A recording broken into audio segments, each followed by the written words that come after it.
OPM जानते हो क्या होता है? Yes sir. क्या होता है?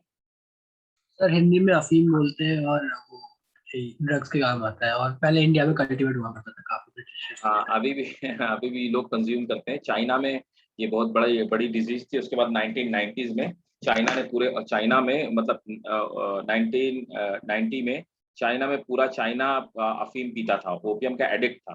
चाइनीज यूथ पूरे बर्बाद थे। चाइना ने 1990 के बाद 1990 के बाद अपने कंट्री में बैन कर दिया ओपियम, है ना। और ये बहुत खतरनाक ड्रग्स होती है और ये नेचुरली ग्रो किया टी में जाता है। कंज्यूम, टी के साथ हाँ, कंज्यूम करते हैं। क्या? टी के साथ कंज्यूम करते थे ना शायद। हाँ, टी के साथ इसके जो आउटर कवर होते हैं वो आज भी कंज्यूम होते हैं बहुत सारी जगह पे। तो ओपीएम को डिफरेंट डिफरेंट इससे ड्रग्स है ये, मतलब ओपीएम को आज भी हम बोलते हैं मदर ऑफ ऑल ड्रग्स। लेकिन फिर जब ये ड्रग्स है तो इसका यूज क्यों? यूज इसलिए होता है, नॉर्मली क्या होता है कि ओपीएम का जो एक्चुअल में एल्कोलाइड है उसको हम लोग बोलते हैं मॉर्फिन। और आपने सुना होगा जो मॉर्फिन का इंजेक्शन होता है वो मतलब that is the strongest pain killer available on the market. किसी आदमी का हाथ भी कट जाए ना और अगर उसको मॉर्फिन का इंजेक्शन लगा दिया जाए तो उसको समझ में नहीं आएगा कि वो पार्ट उसका पार्ट है या नहीं है। ऑपरेट करते टाइम भी कई बार मॉर्फिन के इंजेक्शन दिए जाते हैं। तो इस स्ट्रॉन्गेस्ट पेन किलर है, सबसे पावरफुल पेन किलर है ये मॉर्फिन का इंजेक्शन। और मॉर्फिन क्या है? वो ओपियम का ही एल्कोलाइड है। अफीम से जितने तरह के आप ड्रग्स सुनते होंगे, कॉमन ड्रग्स जो होते हैं ना, तो बहुत सारे कॉमन ड्रग्स जो लोग लेते हैं वो सब अफीम से ही बनाए जाते हैं, ओपियम से ही बनाए जाते हैं। तो मेडिसिन में इसका यूज क्यों है? मेनली मेडिसिन में ओपियम का यूज है, इससे मेडिसिन बनाई जाती है। और इससे मेनली पेन किलर्स बनाए जाते हैं, कुछ डायरिया की मेडिसिन बनाई जाती हैं, कई सारी मेडिसिन बनाई जाती हैं। तो ये गवर्नमेंट इसको कंट्रोल्ड अंडर ऑब्जर्वेशन, जो नार्कोटिक्स डिपार्टमेंट है गवर्नमेंट ऑफ इंडिया का, उसके कंट्रोल में इसको ग्रो किया जाता है। ठीक है। तो देखो, ओपियम जिससे हम लोग निकालते हैं ना उसको बोलते हैं पॉपी प्लांट। Poppy plant. और होता क्या है कि इसका जो प्लांट है तो उसका नाम है पैपेवर सोमनीफेरम। पैपेवर सोमेनिफेरम। सोमेनिफेरम। तो इसका जो ड्रग्स है दैट इज द पैपेवर सोमनीफेरम, है ना। और जिस फैमिली का मेंबर है, पैपिवरेसी का मेंबर है। ये आपको याद रखने की जरूरत नहीं, मैं आपको जिस बता रहा हूँ। ये पैपिवरेसी का मेंबर है। तो पैपिवरेसी एक फैमिली होती है, सर उसका ये मेंबर। हाँ। अब आवाज आ रही है सर मेरी? हाँ जी बेटा, अभी आ रही है आवाज। पहले ओके नहीं आ सर। रही। तो देखो, ये जो हम लोग पॉपी प्लांट जो होता है ना, तो आजकल बहुत सारे ऑर्नामेंटल भी प्लांट आते हैं जिनमें मतलब अफीम नहीं बनता, एल्कोलाइट बनता नहीं है। तो उनको तो आप घर पे लगा सकते हो, लेकिन जो जिसमें लैटेक्स बनता है उसको आप नहीं लगा सकते हो। अब देखो, ये पॉपी जो निकालते हैं वो पॉपी प्लांट से निकालते हैं। अब देखो, मैं आपको दिखाता हूँ कि ये होता कैसा है। इसका जो कैप्सूल होता है वो कैसा होता है। दे आर ब्यूटीफुल फ्लावर्स, तो बड़े सुंदर टाइप के फ्लावर होते हैं इनके अंदर। पैपेवर सोमनिफेरम में रेड कलर के, डार्क रेड कलर के फ्लावर होते हैं। और इन्हीं में एक कैप्सूल होता है। तो कैप्सूल से जो लैटेक्स निकलता है उसको सूखने के बाद हम लोग क्या करते हैं, डिजीज कहाँ गया?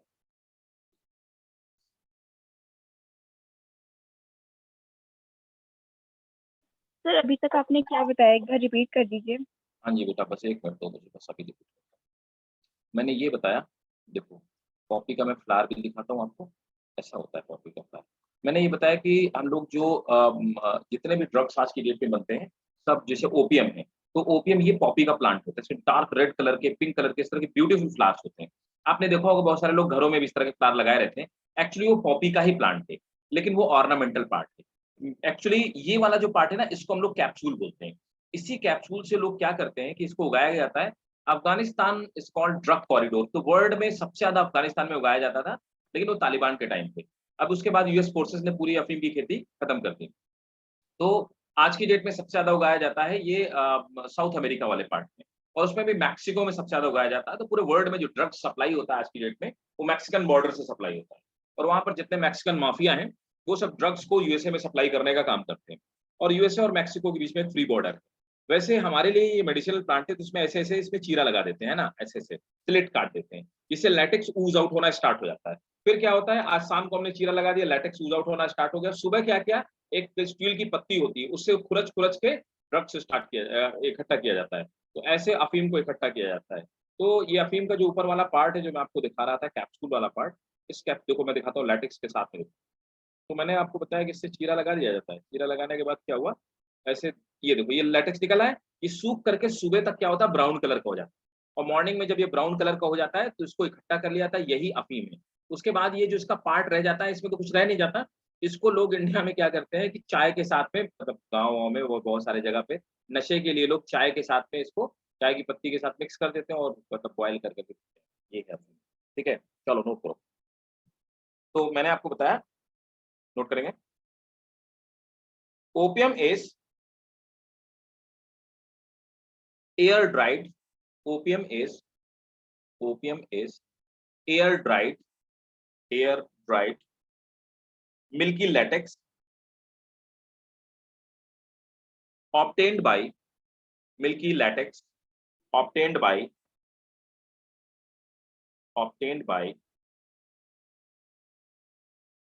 unripe capsule of white poppy plant, unripe capsule of white poppy plant. Okay. Opium contain 20 alkaloids, 20 alkaloids.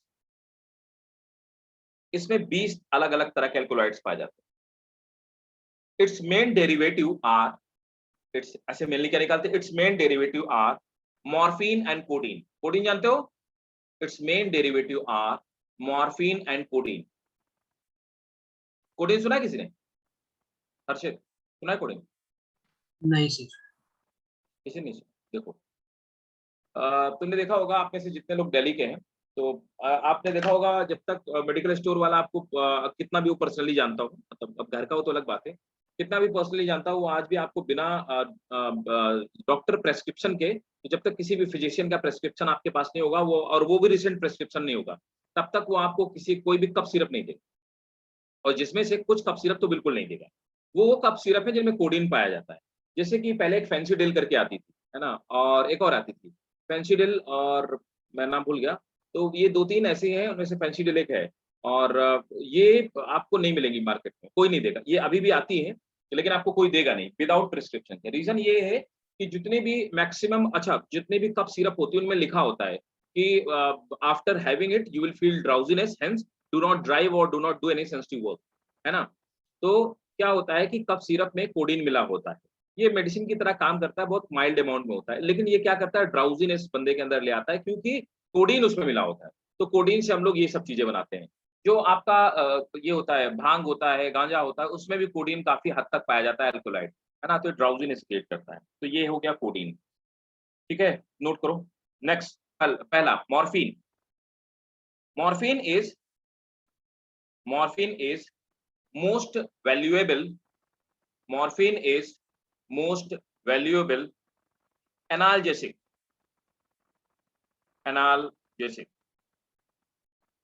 morphine is most valuable analgesic. It is also used as sedative.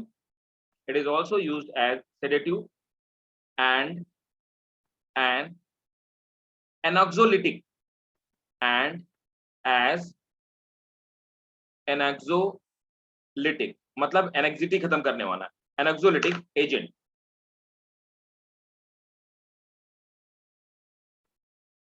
Full stop. It reduces heartbeat, blood pressure, it reduces heartbeat, blood pressure and urine output, comma, increase blood sugar, increase blood sugar and causes constipation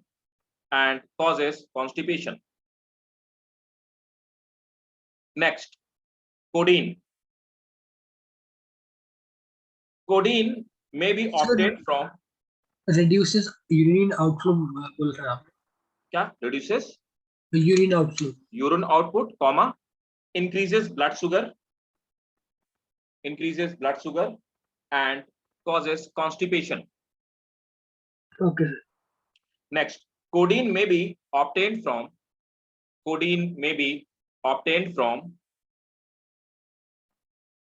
morphine और opium, ठीक है। It is mild analgesic, it is mild analgesic, full stop. It does not cause, underline करेंगे, it does not cause addiction, it does not cause addiction.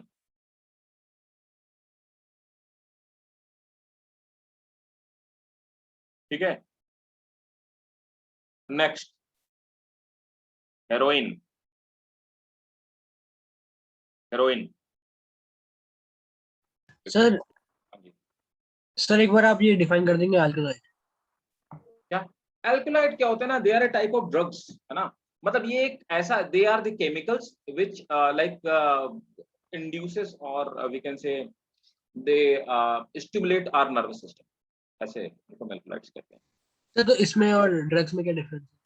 मतलब अल्कोहलाइड समझो ना, drugs तो वो कोई भी चीज हो गई जो मेडिसिनल यूज के लिए ऐसा कोई भी केमिकल, है ना, जो कि हमारी बॉडी के लिए मेडिसिनल यूज के लिए यूज किया जाए, उसको हम ड्रग्स कह सकते हैं। लेकिन वो जरूरी नहीं कि हर ड्रग्स हमारे नर्वस सिस्टम को क्या करे, स्टिमुलेट करे, है ना।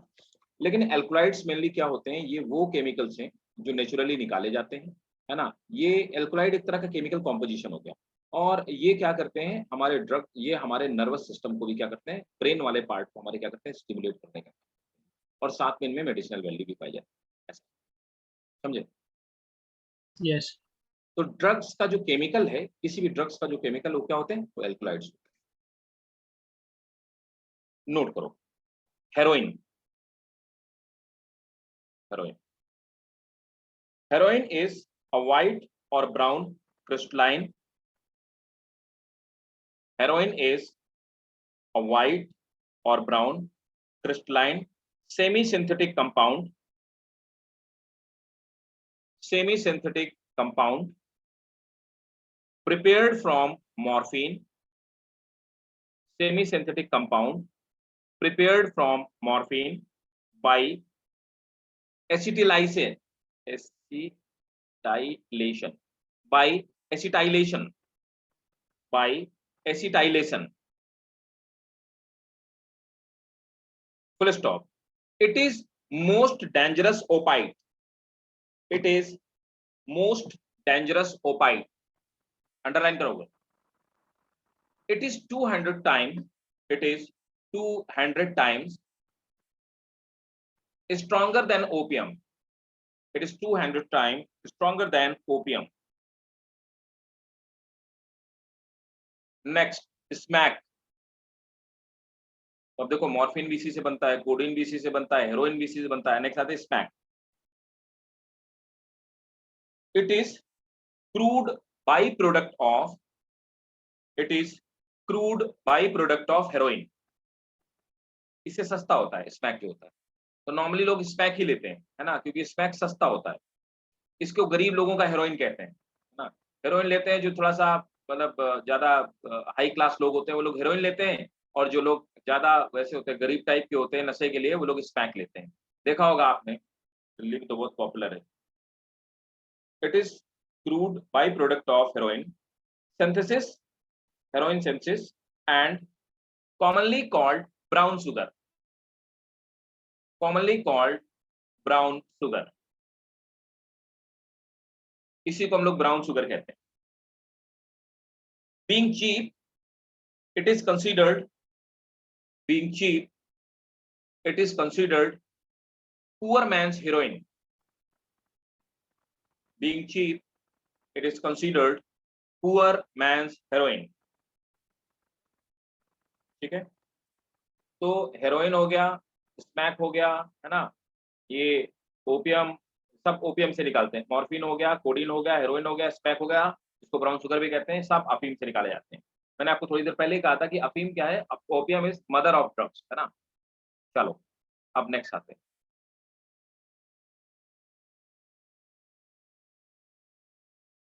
इसके बाद आ जाते हैं, नेक्स्ट है caffeine.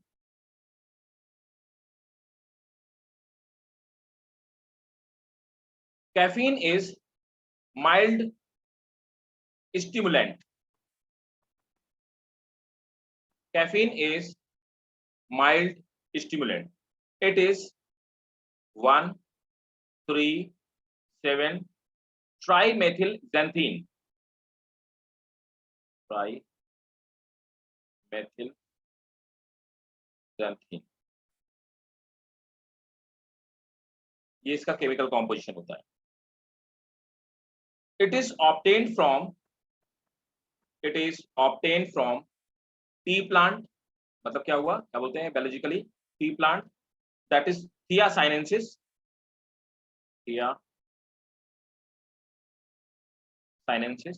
and coffee plant, Coffea arabica. हम इंडिया में दो कॉफी पीते हैं, कॉफिया अरेबिका होती है, दूसरा कॉफिया लीबिया भी होती है. ठीक है, इंडिया में दोनों तरह की कॉफी सप्लाई होती है. तो कॉफिया अरेबिका से भी आप पाई जाती है और कॉफिया लीबिका में पाई जाती है. कॉफिया. ठीक है. नेक्स्ट पॉइंट, कैफीन में. Caffeine is white crystalline. Caffeine is white crystalline, slightly bitter alkaloid. White, crystalline, slightly bitter alkaloid.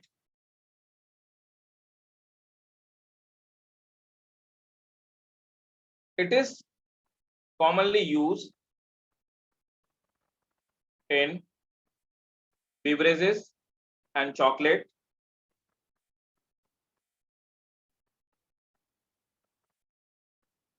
Beverages and chocolate, full stop. It improves performance of body.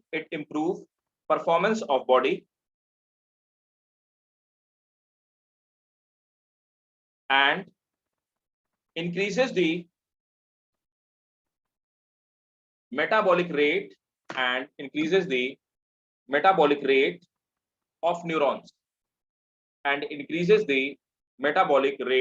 of neurons. Next, cocaine.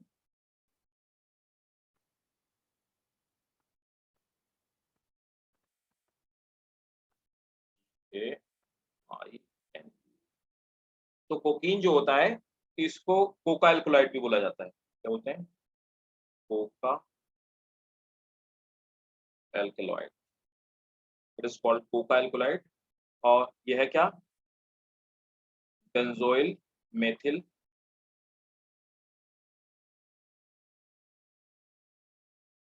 Benzoyl methyl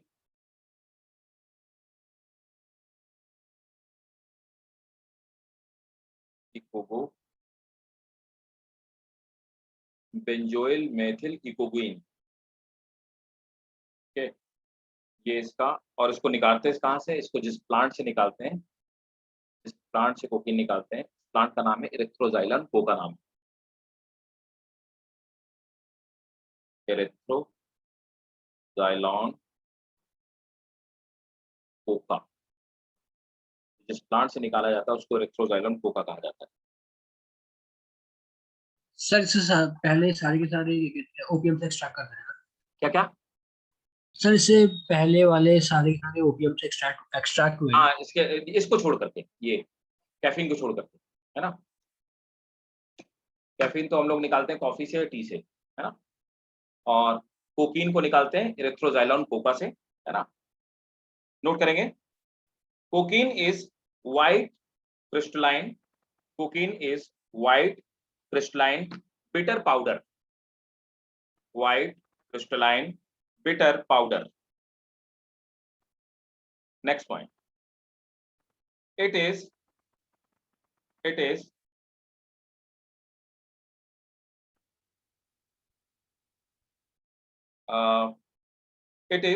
used as a drink or injected.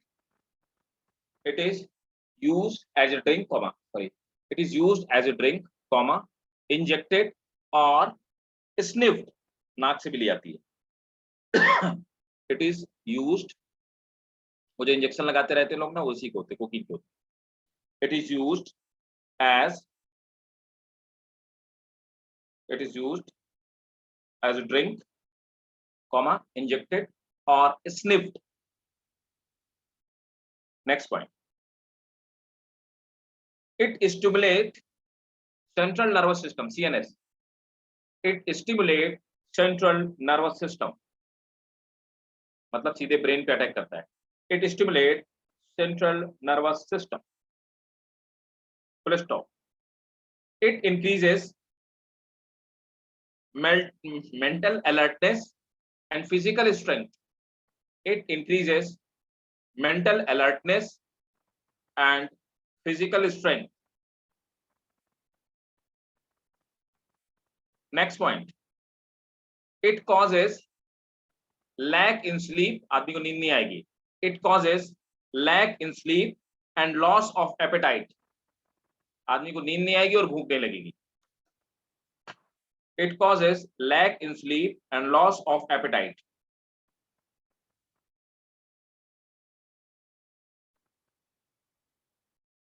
Addiction may lead to mental disorder and insanity. Addiction leads to mental disorder and insanity. Overdose may cause death.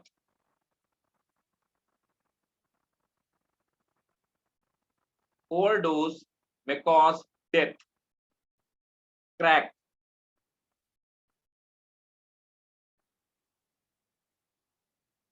It is highly potent. It is highly potent, smokable derivative of. It is highly Maybe. potent, smokable derivative of cocaine. It is highly potent, smokable derivative of cocaine. है ना, तो cocaine का ही derivative है। और LSD बहुत important है, बहुत बार पूछा गया, ये नीट में बहुत बार पूछा गया LSD, और बहुत खतरनाक चीज होती है। It is the most potent, it is most potent hallucinogen. It is most potent hallucinogen. Full stop. LSD is obtained from, ये फंगस से निकालते हैं। LSD is obtained from fruiting body. LSD is obtained from fruiting body of Sclerotium.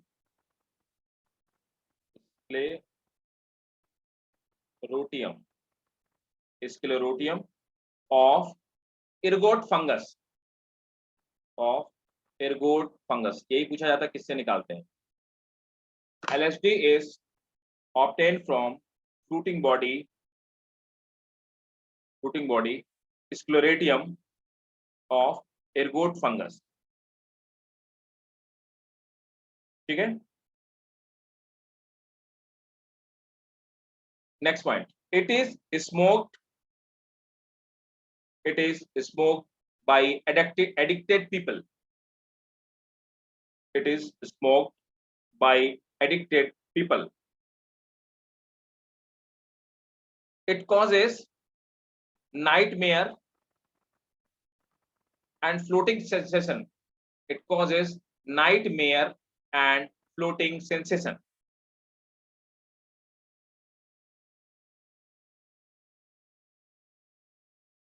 Full stop. It severely damage the nervous system. It severely damage the nervous system. Full stop. It may even lead to death.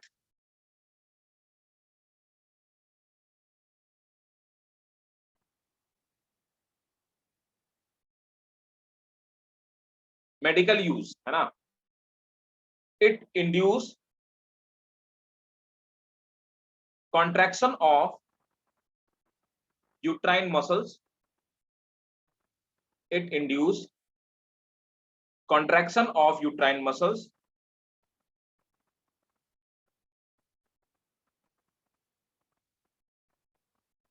for checking hemorrhage, for checking hemorrhage.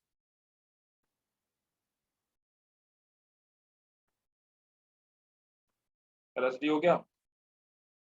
और sir ये LSD form क्या है?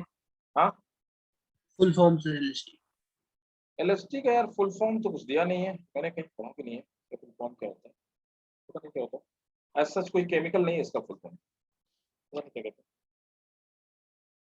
हाँ एक minute रुको, है दिया हुआ है LSD का full form.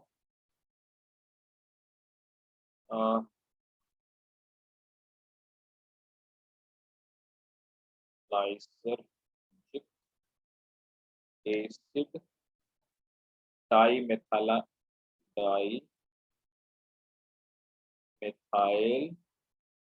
Amide, lysergic acid dimethyl amide.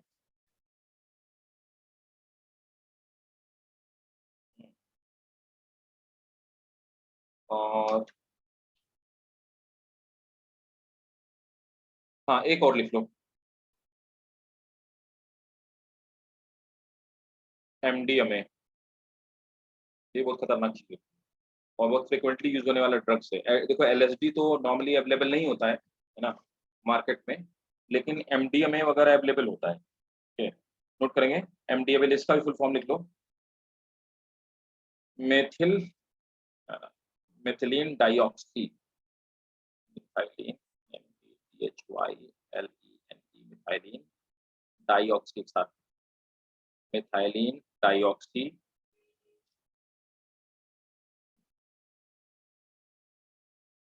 मेथम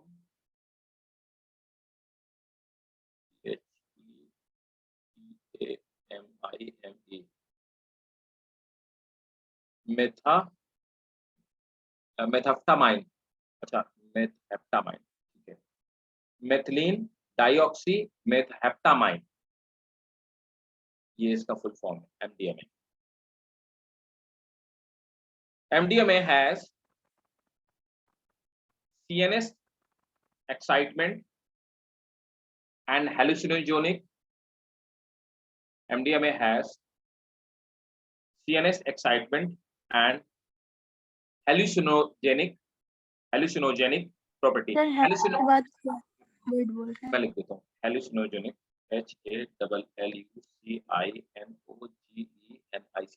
HALLUCINOGENIC। Hallucinogen मतलब होता है कि विजन प्रोड्यूसिंग, मतलब कि क्या होता है, जैसे आप देखते हो ना कि किसी आदमी ने ड्रग्स ले लिया, वो अपनी अलग दुनिया में उसको कुछ अलग चीजें दिखाई दे रही हैं, वो जहाँ पे उसको वो नहीं दिखाई दे, वो कूड़े में पड़ा हुआ है, लेकिन उसको लगेगा कि एकदम वो जन्नत में पड़ा हुआ है ना। तो इसको बोलते हैं विजन प्रोड्यूसिंग इफेक्ट, है ना। तो ये लोग जो होते हैं इनको एक अलग दुनिया दिखाई देने लगती है। इस प्रोसेस को, इस स्टेट को हेल्यूसिनोजन बोलते हैं। हेल्यूसिनोजेनिक मतलब होता है जो ऐसी स्टेट में ले जाए ब्रेन को, ठीक है। मैंने लिखवाया था ना हेल्यूसिनोजन क्या होते हैं, लास्ट क्लास में, लास्ट वीडियो में देखना, ठीक है। तो ये हो गया MDMA। अब एक और सबसे common, the most common drugs, है ना, बहुत पॉपुलर है यूथ के बीच में,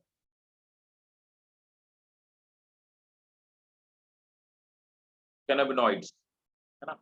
कैनाबिनॉइड्स ये हेम्प प्लांट से निकलता है। हेम्प प्लांट जानते हो ना, इसको सब लोग जानते होंगे, है ना। सर भांग ना? हाँ भांग। क्या चीज? सर भांग कह रहा हूँ, भांग। हाँ भांग। तुम कहाँ से वर्षित? सर उत्तराखंड से हूँ सर, मैं समझ गया था कैनबिस सुना है इसलिए। हाँ उत्तराखंड में किधर से हो? कैनाबिस से टाइगर। हाँ सर, अल्मोड़ा डिस्ट्रिक्ट। अच्छा अल्मोड़ा से, हाँ तो तुम्हें तो बहुत अच्छे से पता होगा कैनबिस सटाइवा, है ना, जिसको मरिजुआना भी बोलते हैं ना, मलाना विलेज, पार्वती वैली, है ना, बहुत फेमस है वर्ल्ड नहीं वाइड सर, फेमस। नहीं सर, मतलब ऐसे तो फेमस नहीं, मैंने सुना है कैनबिस, पढ़ा है तो पता है। Cannabis it is most common, ये तो यार सब जगह मिलता है ना। और इसको पीने वाले 50% यूथ आज की डेट में मेट्रोपॉलिटन सिटीज में कैनबिस सटाइवा, जिसको वीड लोग कहते हैं वो यही है, कैनबिस सटाइवा ही है। तो कोई इसका प्लांट होता है, इसमें मेल और फीमेल इन्फ्लोरेसेंस होते हैं। गांजा और भांग अलग अलग चीज नहीं है, लेकिन बायोलॉजी का ऐसा मानना है कि भांग जो होता है उसका हेल्थ पे साइड इफेक्ट नहीं होता।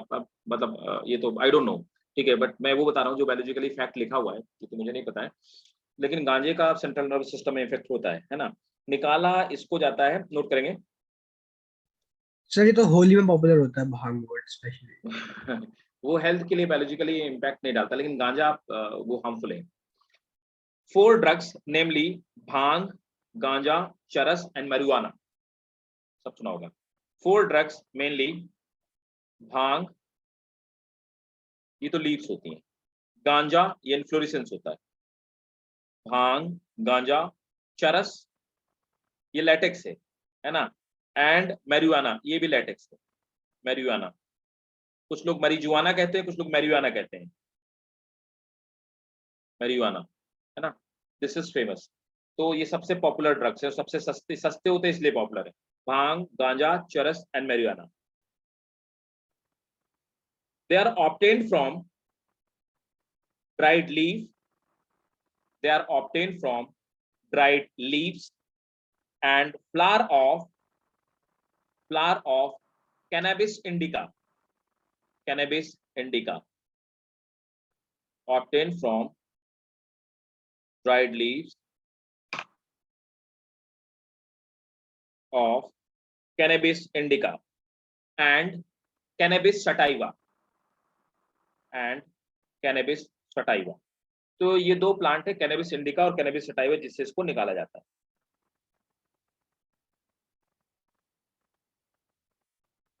सर भांग के लिए आपने क्या बोला, वो किससे निकलता है? लीफ से निकाला जाता है, बताता हूँ अभी, लिख लो इसको, समझ में आ जाएगा अभी।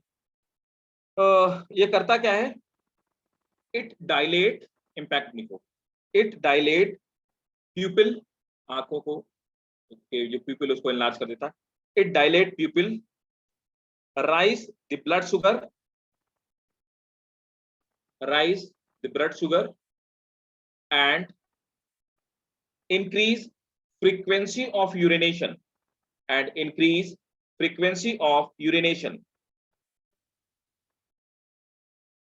full stop। use of hemp drugs, use of hemp drugs may lead to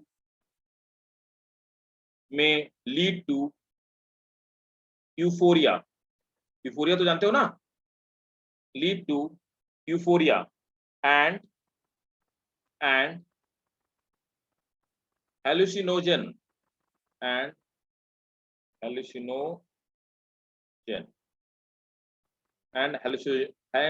hallucinogenic effect।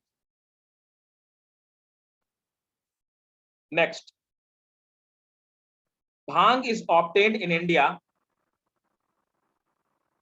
Bhang is obtained in India from male and female. Bhang is obtained in India from male and female plant leaves, full stop। It is not health hazard, it is not health hazard। Next point, ganja is solidified resin extract, solidified resin extract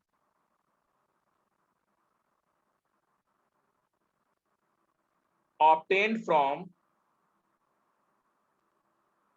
solidified resin extract obtained from female inflorescence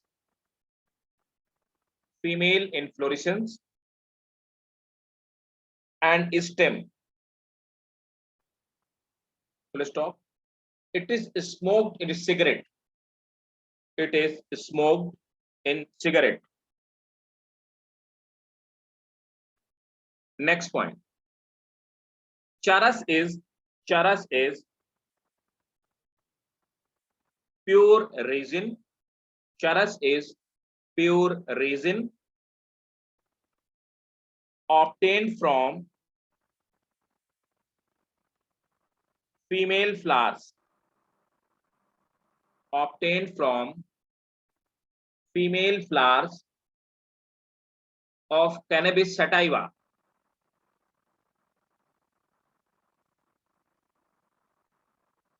Next point, marijuana is obtained from dried inflorescence. Marijuana is obtained from dried inflorescence and top leaves of female plant, and top leaves of female plant. ठीक है भाई. Last but not the least, that is drug action. देखो, drug action वैसे ही होता है जैसे कि मैंने आपको 11th में पढ़ाया था कि किस तरह से हमारा नर्वस सिस्टम काम करता है ना. याद है कि नहीं याद है? बोलो भाई. याद है सर. याद है ना? सबको याद है. फिर भी एक मिनट. Drug action. सर मेरा क्वेश्चन था, ये मोस्ट ऑफ ड्रग्स स्निफ क्यों की जाती है? हाँ, sir most of the drugs sniff क्यों की जाती है? मोस्ट ऑफ ड्रग्स क्या की जाती है? सर नाक से ली जाती है ना, स्निफ करके. हाँ, स्निफ की जाती, पाउडर के फॉर्म में होती है ना, और सीधे लंग्स में चली जाती है, और लंग्स से जाके सीधे ब्लड में. बहुत फाइन पाउडर होता है ना, तो इसलिए नाक से लेना आसान होता है. लेकिन मोस्ट ऑफ ड्रग्स, बहुत सारी नहीं, बहुत सारी स्मोक के फॉर्म में बहुत सारी होती हैं.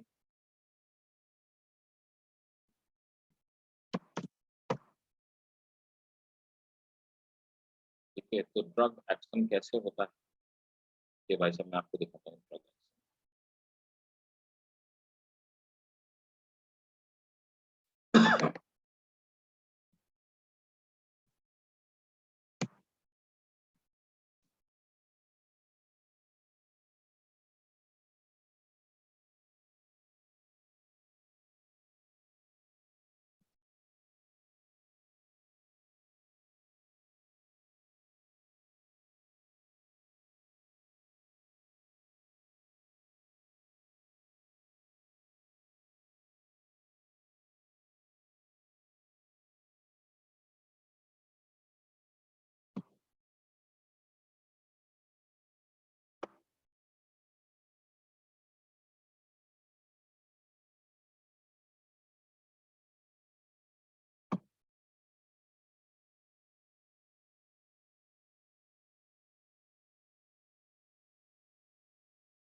देखो, ड्रग एक्शन कैसे होता है ना. तो सिंपल है, ये हमारा एक्सॉन वाला पार्ट हो गया है ना, और एक्सॉन वाला जो पार्ट होता है, ठीक. तो एक्सॉन वाले पार्ट से यहाँ से क्या होता है, ये एक्शन पोटेंशियल आता है, और हमें भी पता है कि जब एक्शन पोटेंशियल आता है तो ये बाहर की तरफ जो फ्लूइड भरा है उसको हम लोग बोलते हैं एक्स्ट्रा सेल्यूलर फ्लूइड, ईसीएफ बोलते हैं. तो ईसीएफ से जैसे नर्व इम्पल्स आएगी तो ईसीएफ से अंदर की तरफ कैल्शियम आयन एब्जॉर्ब होना स्टार्ट हो जाएंगे. याद करिए, 11th में हम लोगों ने पढ़ा था स्लाइडिंग फिलामेंट थ्योरी में, है ना, याद है ना.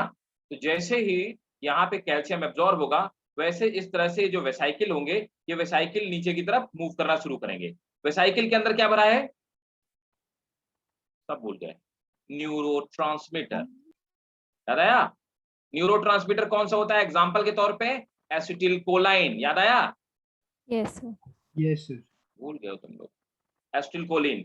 इसके बाद ये वेसाइकिल आकर के यहाँ पे बस्ट हो जाते हैं, रप्चर हो जाते हैं. रप्चर हो जाने के बाद तो हम लोग एसिटिल कोलिन को शॉर्ट में कैसे लिखते हैं, ACY ऐसे करके लिखते हैं. तो यहाँ पे ये एसिटिल कोलिन रिलीज हो गया. एसिटिलकोलिन रिलीज होने के बाद ये दूसरे वाले न्यूरॉन्स पे रिसेप्टर पाए जाते हैं, रिसेप्टर एसिटिलकोलिन को रिसीव कर लेते हैं, जिसकी वजह से यहाँ पर जो चैनल, ये न्यूरोट्रांसमीटर हो गया, यहाँ पे जो चैनल होते हैं ये चैनल ओपन हो जाते हैं, और चैनल ओपन होने के बाद यहाँ पे क्या होता है, नर्व इंपल्स आगे की तरफ चलने लगती है।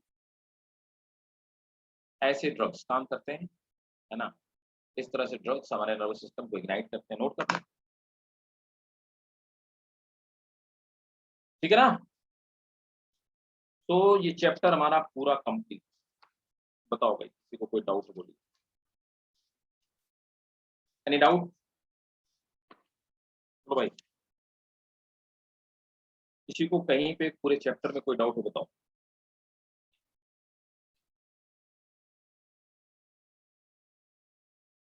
किसी को कोई डाउट नहीं? ऐसा क्या भाई? देखो मैं हमेशा कहता हूँ डाउट दो लोगों को नहीं होते, जिनको सब कुछ आता है, दूसरे जिनको कुछ नहीं आता। अब आप डिसाइड करो आप किस कैटेगरी में हो, है ना। तो भाई साहब हमने पढ़ लिया ह्यूमन हेल्थ एंड डिजीज, है ना। अब हम नेक्स्ट क्या पढ़ेंगे? नेक्स्ट हम लोग पता क्या पढ़ेंगे?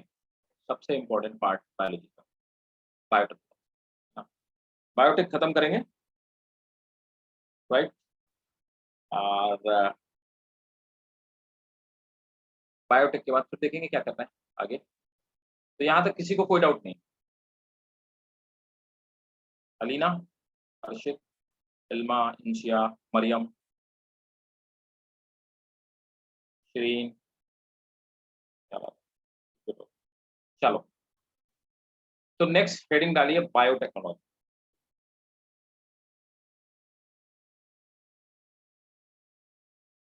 बायो,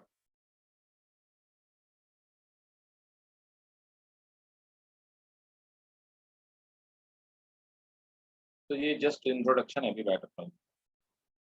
तो देखो सिंपल सी बात, बायोलॉजी को टेक्निकली जब यूज किया जाने लगे उसी को हम बायोटेक्नोलॉजी कहते हैं। तो बायोटेक में पहला वाला हमारा जो चैप्टर है वो कहता है tools and techniques. Tools and techniques क्या मतलब हुआ? प्रिंसिपल्स, है ना, जिसको हम लोग बोलते हैं टूल्स एंड टेक्निक्स, है ना। टूल्स टेक्निक्स सब डिस्क्राइब की गई है। तो टूल्स टेक्निक में क्या है, जैसे इसका नाम है चैप्टर का, प्रिंसिपल एंड प्रोसेसेस। तो हम वो चीजें जो, वो टेक्नोलॉजी की वो चीजें जिनका यूज करके बायोलॉजी में ह्यूमन वेलफेयर के लिए कुछ हम नया बना पाते, कुछ बेहतर बना पाते, उस स्ट्रीम को हम बायोटेक्नोलॉजी। तो अब ये बात को थोड़ा सा और मैं इजीली बताना चाहता हूँ कि बायोटेक्नोलॉजी किस प्रिंसिपल पे काम करती है, व्हाट इज बायोटेक्नोलॉजी, ठीक है। जरा कुछ इंपॉर्टेंट से आपको बताया जाए। एक minute, I want to have water, give me 1 second.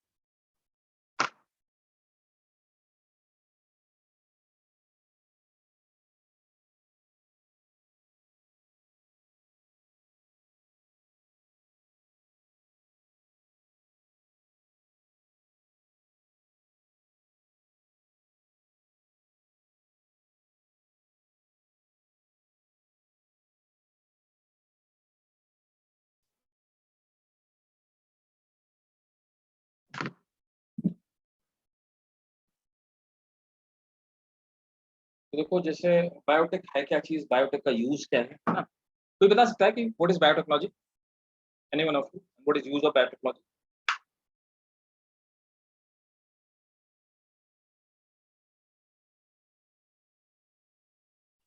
अरे कुछ तो बोलो भाई, किसी को नहीं पता? कुछ नहीं पढ़ा स्कूल में? पढ़ा है? देखो, तो बायोटेक्नोलॉजी का सबसे पहले यूज क्या है, एग्जाम्पल के तौर पे बहुत ध्यान से मेरी बात को समझिएगा, आपको पूरी कहानी। एक मैं बहुत इंटरेस्टिंग सी बात आपको बता, ये आपके सेकंड चैप्टर में एग्जाम्पल दिखता है। पहले क्या था कि ह्यूमंस को एक बड़ी कॉमन सी डिजीज है, और आज की डेट में तो सबसे कॉमन डिजीज। तो ह्यूमंस में जो कॉमन सी डिजीज थी, उस डिजीज को हम लोग कहते हैं डायबिटीज, है ना। आप सबको पता है कि डायबिटीज बड़ी कॉमन सी डिजीज है ना। तो डायबिटीज में क्या होता है कि डायबिटीज क्यों हो जाती है? तो डायबिटीज में ह्यूमंस के अंदर एक चीज बनना बंद हो जाती है, वो क्या है, या बनना कम हो जाती है, वो क्या है? इंसुलिन। वेरी गुड, इंसुलिन, है ना। तो ये डायबिटीज जो होती है कॉमन, जिसको हम डायबिटीज मेलिटस कहते हैं, डायबिटीज सॉरी इंसिपिडस बोलते हैं, ये इंसुलिन की डेफिशिएंसी की वजह से होती है। तो इंसुलिन डेफिशिएंसी की वजह से होती है। अच्छा, ह्यूमन में इंसुलिन प्रोड्यूस करने का काम कौन करता है? तो ह्यूमन में इंसुलिन प्रोड्यूस होता है किसके अंदर? पैंक्रियास के अंदर। मैंने आप लोगों को पढ़ाया था 11th में कि पैंक्रियास के अंदर हमारे कुछ सेल्स पाई जाती हैं, उन सेल्स को बोलते हैं बीटा सेल्स ऑफ लैंगरहैंस, है ना? तो बीटा सेल्स ऑफ लैंगरहैंस उनको हम बोलते हैं। तो बीटा सेल्स ऑफ जो लैंगरहैंस होती हैं, इनके अंदर एक जीन्स पाया जाता है। उस जीन को भाई साहब हम लोग कहते हैं आई जीन। तो कुल मिलाकर के कहानी ये है कि जिन लोगों के अंदर आई जीन कमजोर होता है या आई जीन वीक होता है, उनके अंदर क्या होता है कि पैंक्रियास के अंदर इंसुलिन नहीं प्रोड्यूस हो पाता। और इंसुलिन अब काम क्या करता है? तो हमें सबको पता है कि इंसुलिन का फंक्शन क्या है। तो डायबिटीज कुल मिला के वो बीमारी है जो इंसुलिन की वजह से होती है। इंसुलिन का काम क्या होता है? क्या कोई बता सकता है इंसुलिन का क्या काम होता है? सर ब्लड शुगर को एसएल के उसमें मतलब एब्जॉर्ब करवाना। एक्स्ट्रा जो ग्लूकोज होता है, ऐसे नहीं बोलो यार, वो हमने इतना पढ़ाया है, इतनी मेहनत से ऐसे बोलोगे? हैं क्या अर्षित?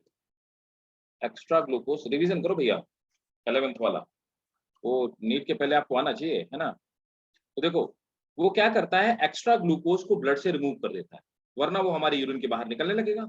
तो ये क्या करता है, एक्स्ट्रा ग्लूकोज को कॉम्प्लेक्स कार्बोहाइड्रेट में कन्वर्ट कर देता है, जिसको हम लोग क्या बोलते हैं, ग्लाइकोजन, और लिवर में स्टोर करता है। तो ये इंसुलिन का काम होगा। तो अब जिन लोगों के अंदर इंसुलिन कम सीक्रेट होता है, तो उनके अंदर क्या होता है कि ग्लूकोज पूरा का पूरा ग्लाइकोजन में नहीं कन्वर्ट हो पाता, और कुछ ग्लूकोज ब्लड में रह जाता है, जिससे कि वो किडनी के थ्रू जा करके और वो यूरिन से बाहर निकल जाता है। और ग्लूकोज ब्लड के साथ में जब किडनी में बाकी सारे ऑर्गन में बहता है, ब्लड के साथ में एक्स्ट्रा ग्लूकोज, तो सब ऑर्गन को खराब करता है। और कई बार डायबिटीज का जो बंदा होता है वो मल्टी ऑर्गन फेलियर से मर जाता है ना? ज्यादा डायबिटीज होने से बहुत सारे ऑर्गन एक साथ फेल हो। तो साइंटिस्टों ने देखा अब इसका इलाज क्या था, समझो बात को। अब इसका इलाज क्या था कि साइंटिस्टों ने एक काम किया, है ना? तो उन्होंने क्या किया, एनिमल इंसुलिन निकाला। तो एनिमल इंसुलिन क्या था?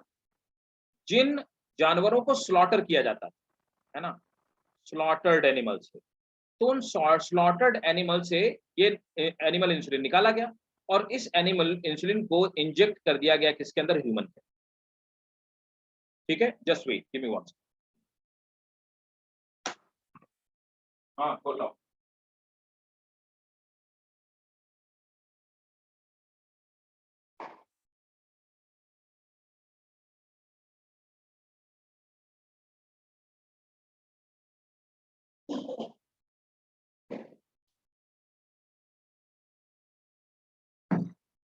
तो क्या हुआ कि इनके अंदर, है ना, एक्स्ट्रा जो इंसुलिन है, वो ये जो जानवरों से बूचर्ड जो एनिमल्स होते थे, स्लॉटर्ड एनिमल, तो उनको निकाल के इंजेक्ट कर। अच्छा, अब इसका इम्पैक्ट क्या करता है, बहुत ध्यान समझना। इसका साइड इफेक्ट क्या था कि ये एक्सटर्नल एनिमल प्रोटीन, और वो सीधे हमारे ब्लड में इंजेक्ट की जा रही है। तो बहुत सारे लोगों की बॉडी में इसके खिलाफ एलर्जी क्रिएट हो जाती है। दूसरी बात, बहुत सारे लोग रिलीजियस रीजन से, एथिकल रीजन से ऐसा इंसुलिन नहीं लेना चाहते, तो बड़ी समस्या वाली बात थी। और फिर भी अगर लोग लेना भी चाहते तो इतने सारे एनिमल नहीं मारे जा सकते थे कि इतना इंसुलिन प्रोड्यूस किया जा सके। आज की डेट में भी डिमांड बहुत ज्यादा है। तो साइंटिस्टों ने देखा कि अब कहानी आती है बायोटेक्नोलॉजी। तो बायोटेक्नोलॉजी की ये एक लंबी स्टोरी, यहाँ से बायोटेक्नोलॉजी का रोल नहीं था। अब क्या हुआ कि ये काम चलता रहा, साइंटिस्टों ने देखा कि भाई ऐसा क्या किया जाए कि बायोटेक्नोलॉजी का यूज करके और इस इंसुलिन को क्रिएट किया जा सके, और जिससे किसी को दिक्कत भी ना हो। तो साइंटिस्टों ने देखा कि ह्यूमंस में ये ह्यूमन डीएनए है। अब कहानी यहाँ से शुरू होती है असली कहानी। तो साइंटिस्टों ने देखा कि ह्यूमन जो जीनोम है, उस ह्यूमन जीनोम में जो एक जीन पाया जाता है उसका नाम है आई जीन। तो उन्होंने देखा कि ये ह्यूमन का डीएनए है, और इस ह्यूमन के डीएनए में एक जीन पाया जाता है जिसको कहते हैं आई जीन। अब ये जो आई जीन वाला पार्ट है ना, ये आई जीन क्या काम करता है कि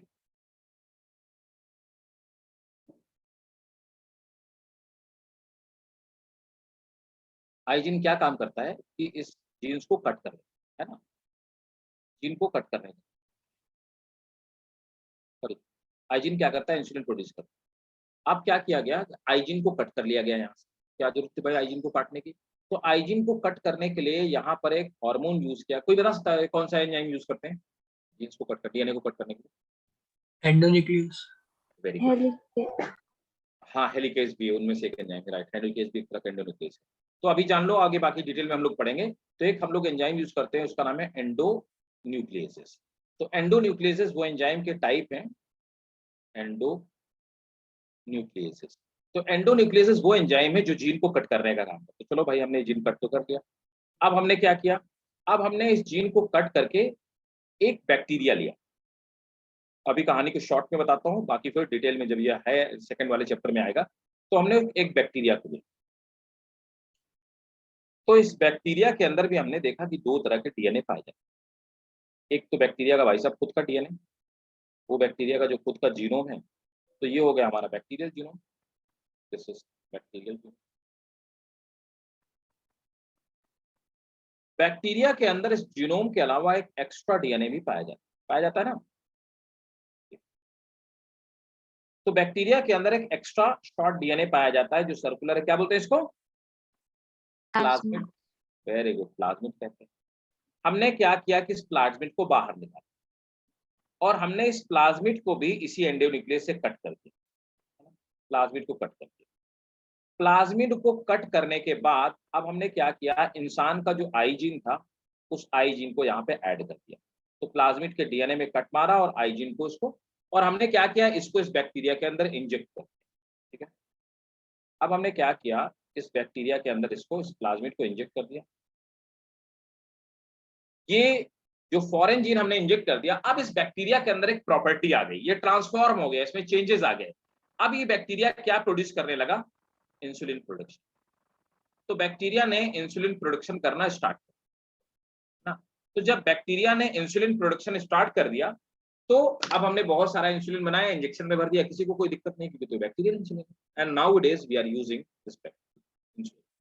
तो हमने क्या किया, हमने टेक्नोलॉजी का यूज किया। किस टेक्नोलॉजी का? जीन को कट करने का, जीन को डिटेक्ट किया, जीन को कट किया, जीन की प्रॉपर्टी पढ़ी, ये टेक्नोलॉजी। और हमने क्या किया, उसको माइक्रो ऑर्गेनिज्म में इंट्रोड्यूस कर दिया। तो देखो, जीन्स को कट करना पहला प्रिंसिपल। बायोटेक्नोलॉजी दो प्रिंसिपल पे काम करती है। पहला प्रिंसिपल, जीन को कट करना, कट करने के बाद क्या करना, उसको निकालना, इसी प्लाज्मिड में अटैच करना और अटैच करके बैक्टीरिया में डाल देना और ऐसा बैक्टीरिया बनाना।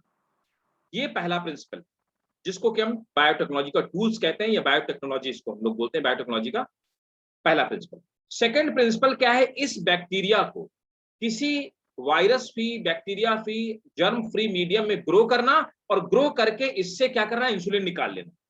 ये दूसरा प्रिंसिपल है। इन्हीं दो प्रिंसिपल पे क्या होता है, बायोटेक्नोलॉजी काम करती है। तो पहला प्रिंसिपल जो टूल्स एंड टेक्निक्स वाला पार्ट होता है, दूसरा प्रिंसिपल इंप्लीमेंटेशन वाला पार्ट। तो मैंने बताया ये प्रैक्टिकली बायोटेक्नोलॉजी से दो प्रिंसिपल पे काम करती है। क्या मेरी बात आपको समझ में आई?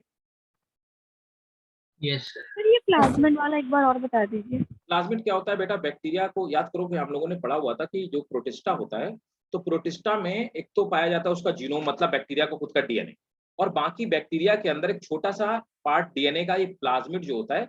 तो प्लाज्मिड क्या है? This is extra chromosomal DNA, यूं कहें कि एक्स्ट्रा सर्कुलर डीएनए।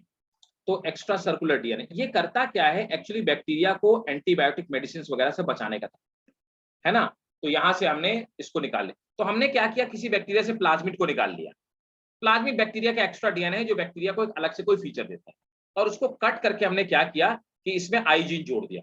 तो प्लाज्मिड में दो तरह है, एक तो बैक्टीरिया का खुद का डीएनए है और दूसरा क्या है, आई जीन है। और इस प्लाज्मिड को, इस नए प्लाज्मिड को, रिकॉम्बिनेंट प्लाज्मिड को हमने बैक्टीरिया के अंदर डाल दिया।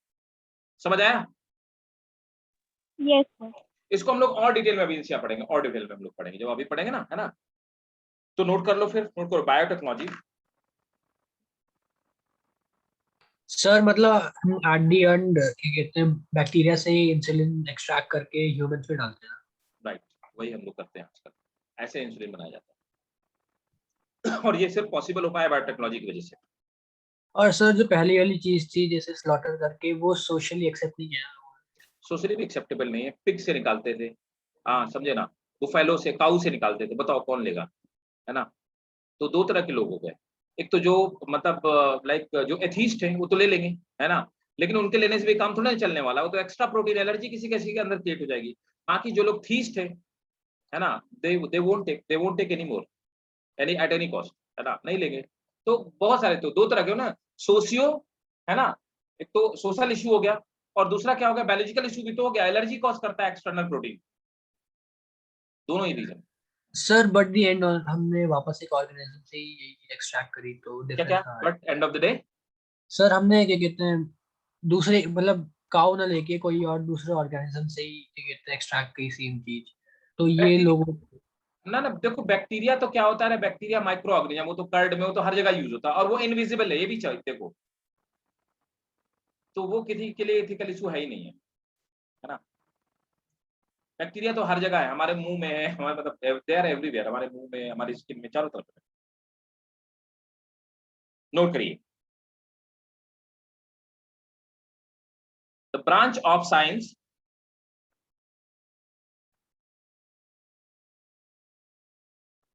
the branch of science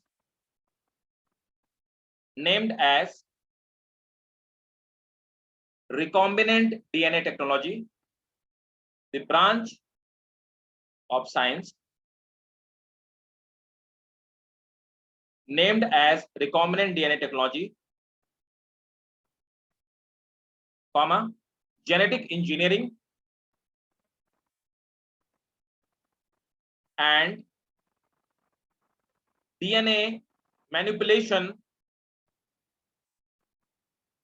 DNA So genetic, manipulation, genetic engineering and DNA manipulation biotechnology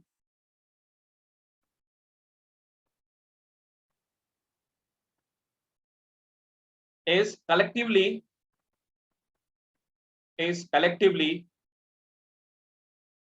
called biotechnology. Full stop. We can define biotechnology is, we can define biotechnology is integrated use of biochemistry, microbiology. Biotechnology is integrated use of biochemistry, microbiology and engineering sciences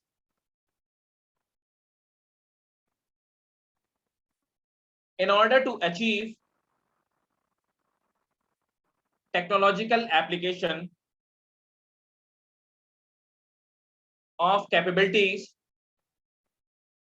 in order to achieve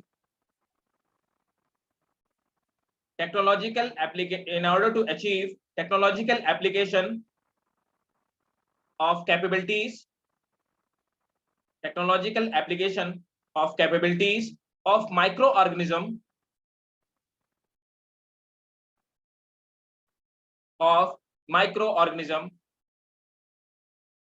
and tissues or cell. Next heading डालेंगे, principles of biotechnology. Principles of biotechnology किस principle पे काम करती है? Principle of biotechnology, the biotechnology. हाँ sir और एक और चीज़ है, जैसे हमने ये बैक्टीरिया से एक्सट्रैक्ट किया, तो क्या ये उस एडिक्वेट अमाउंट में होगा? अरे बहुत होता है भाई, बड़े बड़े बायो रिएक्टर होते हैं, अभी में जब ये पूरा बायोटेक्नोलॉजी दूसरा चैप्टर खत्म होगा तब तुम्हें समझ में आएगा। बहुत बड़े बड़े बायो रिएक्टर होते हैं हर्षित, हजार मतलब 10-10 हजार लीटर के, 1-1 लाख लीटर के बायो रिएक्टर होते हैं। अब सोचो ये 10,000 लीटर का भी अगर बायो रिएक्टर चल रहा है, तो उसमें 24 घंटे के अंदर 10,000 लीटर में अगर मान लो 100 लीटर भी निकल आया, ये 50 लीटर भी निकल आया इंसुलिन, तो सोचो 50 लीटर इंसुलिन में समझ रहे हो कितने इंजेक्शन बन जाएंगे। Yes sir. और फैक्ट्री में एक बायो रिएक्टर तो लगा नहीं होगा, सैकड़ों यस इस तरह के बायो रिएक्टर एक छोटी फैक्ट्री में लगे होंगे, मिड साइज फैक्ट्री में लगे होंगे, है ना। और जो बड़ी फैक्ट्रीज है उनकी तो बात ही जाने दो, हजारों बायो रिएक्टर लगा रखे हैं उन्होंने। तो इस तरह से बायो रिएक्टर एक मशीन होती है, उसको लगा देते हैं और बैक्टीरिया तेजी से कल्चर करते हैं।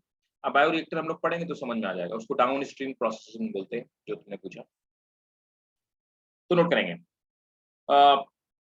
Biotech is mainly based on, biotech is mainly based on two core technologies. Biotech is mainly based on 2 core technologies. First, genetic engineering. First, genetic engineering. तो पहला हो गया जेनेटिक इंजीनियरिंग, है ना. It is manipulation of genes by man. It is manipulation of genes by man. Full stop. It refers to artificial synthesis, isolation. It refers to artificial synthesis, isolation, modification, combination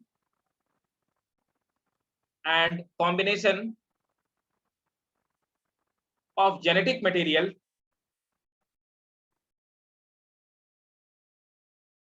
to alter the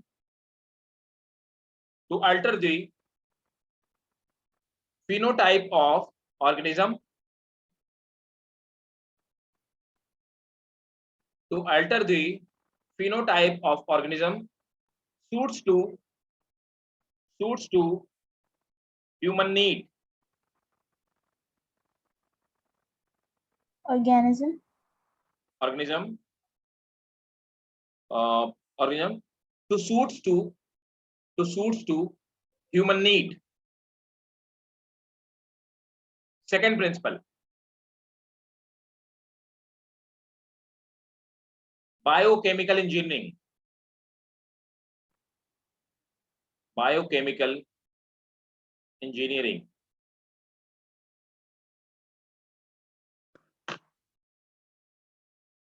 It is the process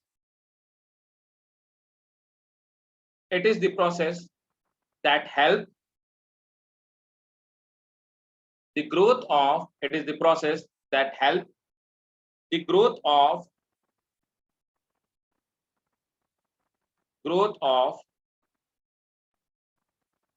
desired microbe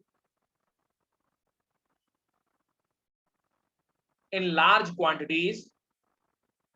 Growth of desired microbe in large quantities in a sterile medium. In a sterile medium. ठीक है. तो biotechnology के जो principle है, genetic engineering और biochemical engineering. Clear है? Yes sir. Yes. Next heading डालेंगे, construction of artificial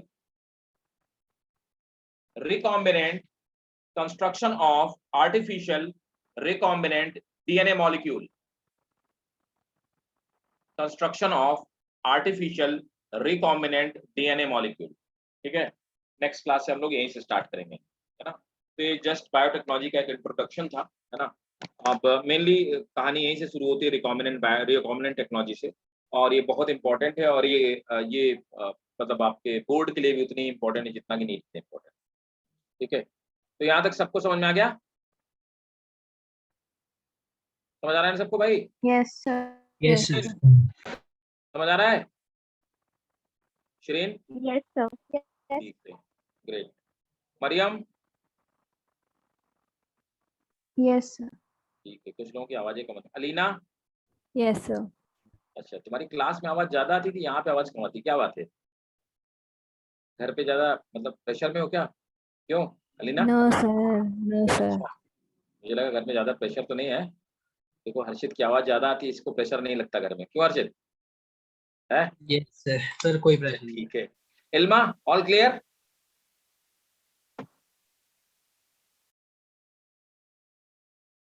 ठीक है, चलो ग्रेट. चलो फिर मिलते हैं नेक्स्ट क्लास में, है ना. और पढ़िएगा और जेनेटिक्स को रिवाइज करते रहिए, क्योंकि जब तक आपको मॉलिक्यूलर बायोलॉजी, अगर कहीं पे आपको मॉलिक्यूलर बायोलॉजी में क्लैरिटी नहीं है, तो बायोटेक में आपको मजा नहीं आएगा और आपको समझ में भी कम आएगी. तो मॉलिक्यूलर बायोलॉजी को, जो मॉलिक्यूलर जेनेटिक्स था, उसको बढ़िया से दोबारा से रिवीजन कीजिएगा, है ना। चलो मिलते हैं नेक्स्ट क्लास में। Bye, take care, good night all.